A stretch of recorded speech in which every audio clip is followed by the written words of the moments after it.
नाज़रीन ख़बरें ने अपडेट जे सिलसिले खे अॻिते वधाईंदे ख़बर शामिल कंदासीं।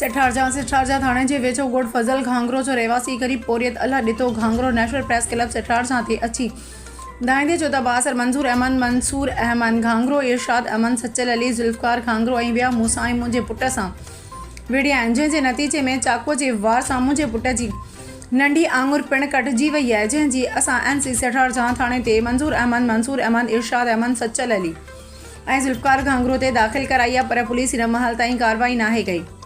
जवाबदारनि खे खुली छूट ॾेई छॾी। वेतर डेपारजा जा चौकीअ जे करप्ट राशि इंचार्ज इमदाद ख़ास खेली सिपाही ज़मीर शेर सिपाही नज़ीर राजपर कुझु ॾींहं अॻु बिना फ़रियाद जे मुंहिंजे पुट खे थाणे ते खणी विया, जंहिंखे असां शख़्सी ज़मानत ते आज़ादु करायोसीं।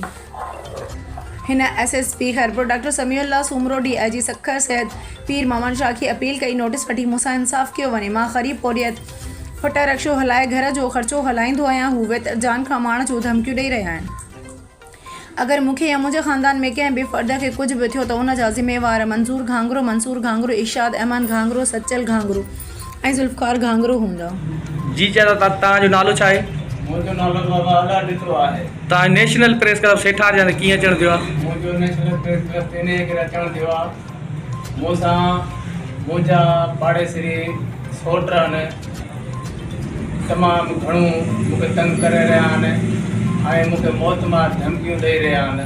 मां इन जे करे साईं जन वटि पहुतो आहियां। उहे केरु आहिनि चाचा जेके तव्हांखे धमकियूं था ॾियनि? उहो हिकिड़ो फौजी मंज़ूर आहे, 4 हुनजा भाइर आहिनि, 3 हुनजा पुट आहिनि, हिकिड़ो ज़ुल्फ़कार आहे, हिकिड़ो ज़ुल्फ़कार जो पुटु आहे। उहे तव्हांखे छो था धमकियूं ॾियनि? मूंखे धमकियूं था ॾियनि, तूं हिन घर मां लॾ न त तोखे मारे छॾींदासीं, तोखे अगवा करे छॾींदासीं। पर हीअं मुंहिंजे पुट जे पोयों हथियार खणी पिया आहिनि। जॾहिं मुंहिंजो पुटु रोअंदो आयो आहे, मां हेॾो सेठ साखण जी फुटियूं खणी पिया आहिनि। दाऊं करे मूंखे चई बाबा बचाए, पोइ मां हकलूं कयूं, पोइ हो छॾे मीरापुर तरफ़ भॻा आहिनि। हाणे मूंखे हिननि में वॾो जानी माली नुक़सान जो ख़तरो आहे।